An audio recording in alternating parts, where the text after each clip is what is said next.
Now let's take a look at inserting Smartart. Smartart is great for if you have to show like a process or order of something.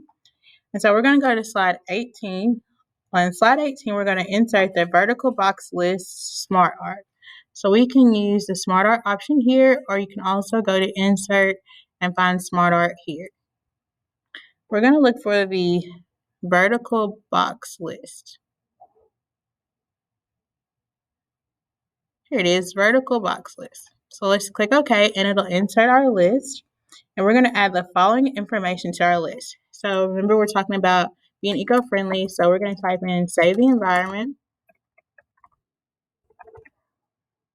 save money, and also tax cuts. So those are some benefits of an eco-friendly car. We can also make changes here, like you can change the color of your Smartart.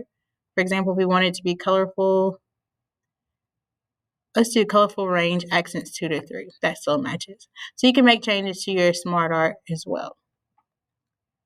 Okay, so next let's go to slide 19. On slide 19, we're going to insert a picture of a healthy environment. So let's go to the Insert tab, Online Pictures, and we are going to search for healthy environment. I like this picture, so I'm going to insert. All right, so on this slide, we're going to adjust the size of an image. So we can adjust the size by using these sizing tools on the edges, or if you wanted to do sizing over here in the right hand corner, you could do that. You can also choose how you want to align your picture. So you can choose whether you want to distribute it vertically, so that it'll be aligned vertically, same horizontally. So it'll give you the perfect placement horizontally and vertically. Next, we can also add our picture styles. Let's do the picture style. I like this one. Let's do reflected rounded rectangle. So it makes it easy for us to add in picture styles.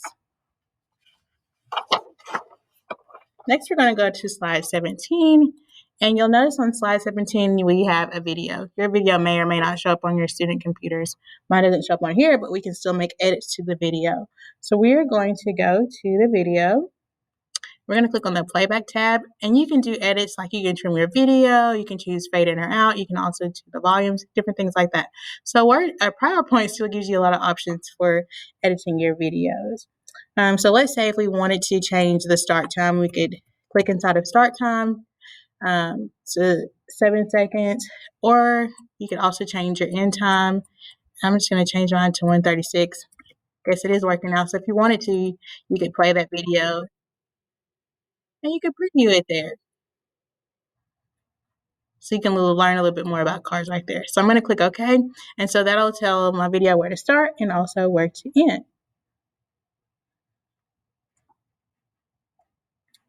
All right, so another thing that you want to check for whenever you're doing presentations, you want to make sure that your presentation fits your screen nicely whenever you're having to share it with others. So we're going to go to the Design tab. On the Design tab, we're going to click on Slide Size. And you can choose whether it's going to be a widescreen option or also standard. I'm going to choose the standard option, and I want to make sure that we ensure the fit to maximize size.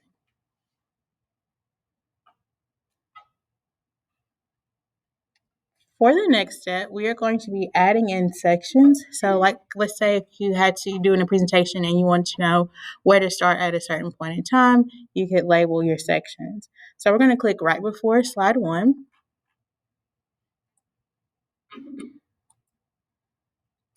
And before slide 1 on the Home tab, we're going to add in the section button. And you can name your section here. So we're going to call this section Part 1 of our presentation. Oops.